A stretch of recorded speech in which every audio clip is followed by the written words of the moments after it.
Hi, my name's Bart Polson, and in this tutorial I'm going to show how to take data that has been entered in Excel in a spreadsheet and how to import it into SPSS, now known as PASW, a statistics program for analysis. Now, in an earlier tutorial, I showed how I create a data form. It's creating a questionnaire in Word. I've got a title there. I've got a little statement from my institutional review board about voluntary, anonymous, confidential participation. Then I have just a few sample questions I put on here. I ask people how old they were, their gender, the relationships they might be in, and then I have 3 questions here that people rate their agreement from a 0 to 10 scale. So I showed that one already. Let me show you what it looks like in Excel. Right here, I first have an ID variable that so I can go back and find a questionnaire if something needs to be checked. By the way, that's just the number I write on the top of the questionnaire. There's age, and I left a few, I made up all of these data, but I intentionally left things blank every now and then to show how to deal with it. And what you do is you just skip it over entirely. Then I have a variable here called female. When I entered the data, I wrote it down as female is 1, male is 0. It's called a dichotomous variable, and it's easy to deal with. For relationship, I had some code, single is 1, married is 2, and then anything else I wrote it. But I ultimately coded that as whether they were in a relationship, 0 for no, 1 for yes.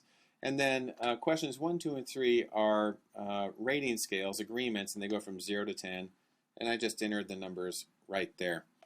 So now that you have it in Excel, the job is to get it out of Excel and into SPSS. Now, I'll let you know, this is my first time importing data from from Excel 2008 to SPSS PASW version 17 on my Mac, and I experienced some technical errors, but I'll show you how it's supposed to work and how I actually am able to make it work on this computer. All right, so here's what I do. First thing is you need to save the Excel spreadsheet. And I saved it earlier, data form for SPSS, and I've actually got it right here on my desktop. There it is. Now, normally what you have to do is you have to close the data file in Excel. It can't be open somewhere else. So I close that, and then I go over to SPSS, now known as PASW. SPSS stands for Statistical Package for the Social Sciences. PASW is for Predictive Analytics Software. They just changed their name, but it's the same program. Now, the way it's supposed to work is you come over here to this little folder. It says Open a Data Document. You click on that, and a dialog box should come up. There it is. And Open Data. Now, you need to tell it what kind of file you're looking for. I saved this in the Excel spreadsheet, so I come down here, and I go to Excel, and I saved it on the desktop. And you can see it's right there, data form for SPSS XLS. Normally, it should open this up right away, or I'll get a single dialog box that asks, which sheet the data are on and how many. Now, I believe if I press this, I'm going to get an error message. Okay, that's fine. I have not been able to figure out why this is happening, but there's a way around it. But normally this would open up, and if you're on a PC, it might still work, so I wanted you to be aware of that. Okay, what I'm going to do then is I'm going to go back to Excel by opening up my data sheet again. All right, so there it is, and I'm going to save it in a generic format that works really well for exporting and importing. So I'm going to come up here to Save As File. So I'm going to save it in a different format because right now it's in an Excel XLS format. See, there's the XLS right there. Instead, what I'm going to do is I'm going to save this in the drop-down menu. I'm going to come down to this one right here, a tab delimited file .txt for text. Basically, anything in the world can read this. So I'm going to select that one, and you can see it's now become txt up here. It's got the same name but a different suffix. And I'm going to hit save. It's going to go to the desktop. Now the thing is, text files can only save one sheet. I've got 2 sheets here. But since I've got those, I'm just going to go ahead. That's fine. Press OK. All right, I'm going to close that because, again, yeah, I'll save it. And I'm going to go to the desktop. And you see I have the new file right here, data form for SPSS.txt.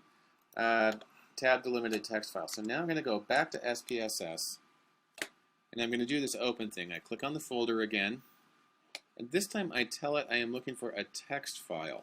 I have to scroll down a little bit. There it is, text. And you can see it just appeared right there. Now, I'm going to have to go through a little bit of rigmarole to get this in, but it's not a big deal. So I press open.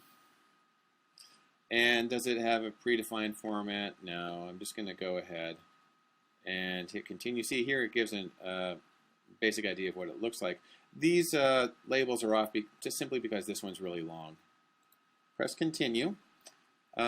This says that they're separated by a tab, so I leave that.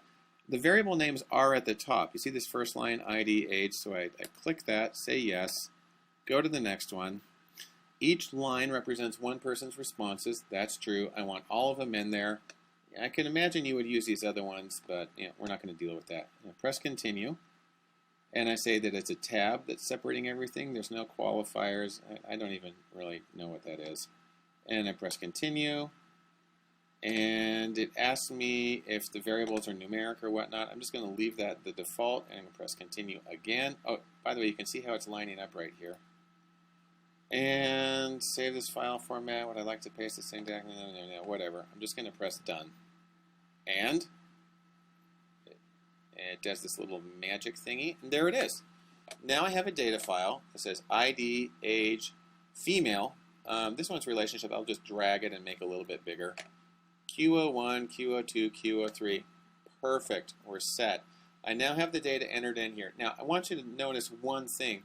Back in the Excel spreadsheet, when I had age and I didn't enter it, it was totally blank. When it comes into SPSS, it puts this little dot there. Now, it is not a decimal place. It's the system missing dot. And so you don't want to mess with it. You just leave it right there, and everything's cool. Now, in another tutorial, I'm going to show, oh, you know what? Always, always save. Let's put this sample data in SPSS.